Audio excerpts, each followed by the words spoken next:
Sa mga katik vloggers, mga subscribers, bago at saka luma, mga supporters, mga dumaan, dumalaw at bumisita sa channel, lahat ng mga viewers, secret viewers at silent viewers, magandang araw. So, magti-test and review tayo.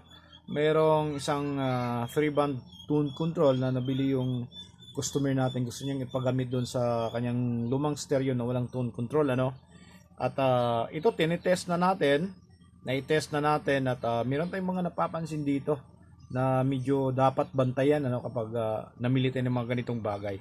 So meron tong kasamang control knob. Ayan, so kararating lang talaga nito, bagong bago. Ay no, not tatlo, apat. Apat na tone control knob, tapos tatlong wire. Ayan, so input saka output, tapos ito yung supply. Oo na, nababantayan natin dito yung supply. Medyo sablay itong supply, katulad to nung nabili nating mga mumurahing operational amplifier. Napapakita natin ano. So ayan o, tingnan nyo ng maigi. Ito yung supply. Dito banda yung marka na BCC. So ibig sabihin dito yung positive. Tapos ground negative. Pero kapag kakabit natin yung wire dito,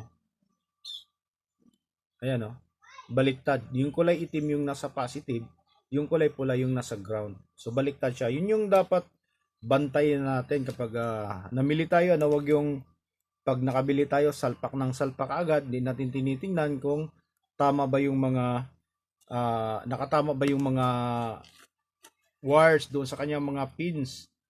Ano? So yun yung problema. So meron pa yung tinatry na natin tong patunugin, na pansin natin na yung kanyang, dahil 3 band siya no, ito yung kanyang volume, ito yung kanyang high, mid, tapos low. Yung kanyang mid, hindi mo siya mafe-feel na lumalabas or gumagana hanggat hindi naka 3 o'clock yung volume, nasa 2 or hanggang sa naka full na yung kanyang pot, naka yung potentiometer niya. Hindi mo siya mararamdaman, hindi mo siya ganong maririnig na lumalabas. So, hindi ganong effective yung kanyang uh, mid-range or middle frequency range na potentiometer, yung control. So, ito, maayos din naman yung kanyang high, tapos kanyang mid, maayos din.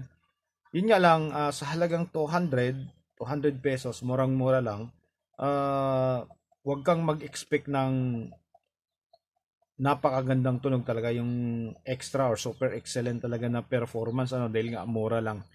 Mas maganda pa rin gamitin yung mga tune control na gumagamit ng split supplies. Hindi kagaya nito, although mas madali gamitin to dahil single supply lang siya, yan, no? 12 volts. So pwede siya gamitin 12 volts hanggang ano to, yung supply nito hanggang 24 yata. So kapag meron ka ng single supply na mahagilap, so pwedeng tutunog na to kaagad. Hindi katulad nung split na kailangan mo talaga ng may center top. Okay? Ayan siya. So ito ngayon, isi-share natin sa inyo, paparinig natin kung papaano nga ba tutunog tong ganitong tone control, yung ganitong board. Yan, tingnan nyo nang maigi. So ginagamit na chips dito ay medyo madilim, hindi ko makita. Kung hindi, lagay ko na lang sa ano, lagay ko na lang sa description kung anong chips yung ginagamit dito. Ayan. So ganyan lang siya, ganyan lang yung kanyang hitsura. Mukhang matibay naman, matigas yung PCB. Ayan, tapos yung sa likod. Okay? Mukhang solido din naman, katulad ng mga ibang ginagamit natin. Pero yun nga lang yung kanyang tunog. Tapos tinitest natin to dito sa ating full range amplifier, pure full range amplifier na stereo, LM3886. Ayan siya. Okay? So yung supply nito ay nasa 26 volts split AC yung supply nito. Okay? So ito yung transformer na yan, malaki to. Nasa mga 8 ampere, 8 to 10 ampere. Yan, yun yung ginagamit natin. So ngayon, try natin ano.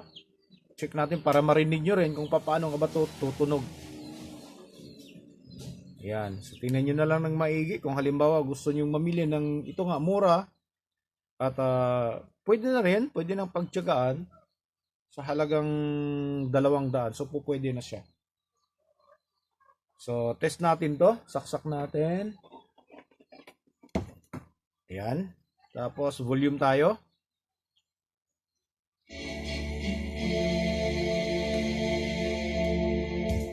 Ayan. Off muna natin to. Ayan. Okay. So yun yung tunog niya na walang tone control.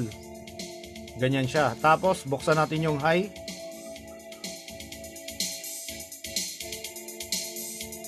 Okay. Off natin yung high. Buksan natin yung mid. Ayan oh. Wala pa rin oh. Kalahating ikot na tayo. Wala pa rin. Ayan. So napakahina ng effect niya sa middle control. Ayan oh. Ganun lang siya oh. Off natin. Tapos buksan natin yung bass.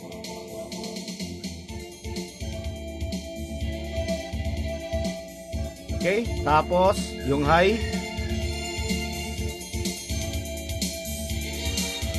Lakasan natin konti.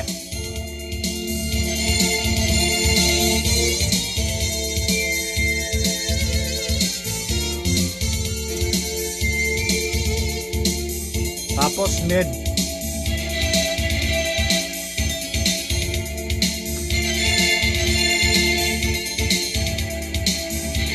Okay, so narinig nyo naman siguro so yung volume natin, hindi natin gaanong nilalakasan dahil kapag sobrang lakas na rin at malapit yung camera natin, magdi-distort na rin siya.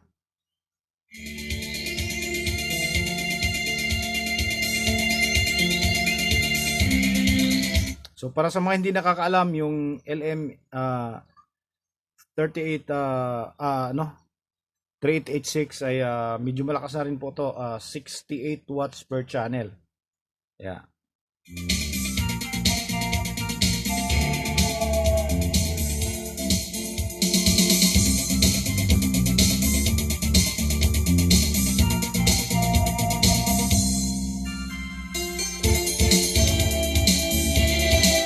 Ayan. So hanggang dito na lang siguro tayo, no? So maraming salamat. God bless at bye-bye.